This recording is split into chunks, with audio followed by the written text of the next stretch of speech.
वक्फ संशोधन कानून 2025 को लेकर सुप्रीम कोर्ट में लगातार तीसरे दिन चली सुनवाई के दौरान याचिकाकर्ताओं ने गंभीर आपत्तियां दर्ज कराई। उन्होंने कहा कि इस कानून के तहत पुराने धार्मिक स्थलों और कब्रिस्तानों की जमीनों पर समुदाय का अधिकार खत्म हो सकता है, जो संवैधानिक और ऐतिहासिक दोनों दृष्टिकोण से खतरनाक है। याचिकाकर्ताओं की ओर से वरिष्ठ वकील कपिल सिब्बल ने अदालत में कहा, अगर 200 साल पहले किसी समुदाय को सरकार ने कब्रिस्तान के लिए जमीन दी थी, तो अब 2 सदियों बाद यह कैसे कहा जा सकता है कि वह जमीन सरकार की है और उसे वापस लिया जाए।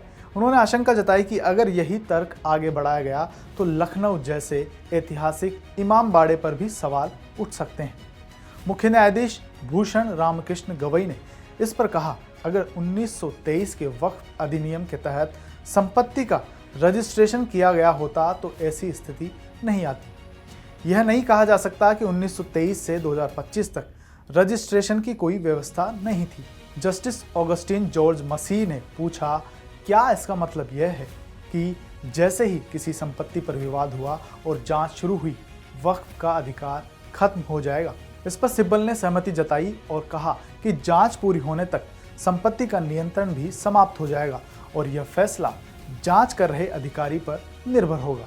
सिब्बल ने सवाल उठाया कि जब किसी संपत्ति के वक्फ होने को लेकर विवाद हो तो उसका फैसला एक सरकारी अधिकारी के हाथ में कैसे छोड़ा जा सकता है।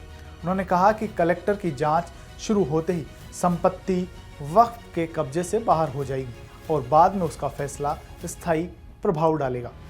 याचिकाकर्ताओं का कहना है कि नए वक्फ कानून में यह प्रावधान किया गया है कि वक्फ संपत्ति का दावा कोई भी कर सकता है और उसके बाद जांच शुरू हो जाती है। इस प्रक्रिया के दौरान वक्फ का कब्जा अपने आप खत्म हो जाता है।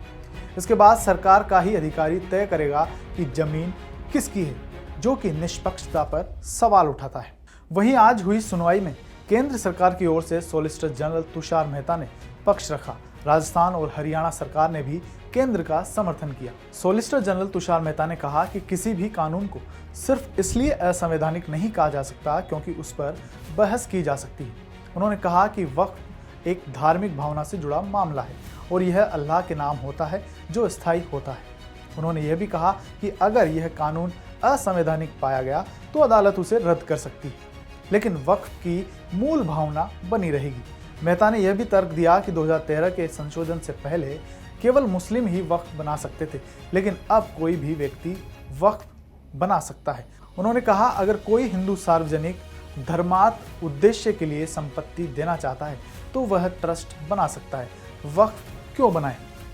सुप्रीम कोर्ट ने सभी पक्षों की दलीलें सुनने के बाद फैसला सुरक्षित रख लिया है। पूरे देश की नज़र अब इस ऐतिहासिक फैसले पर टिकी है।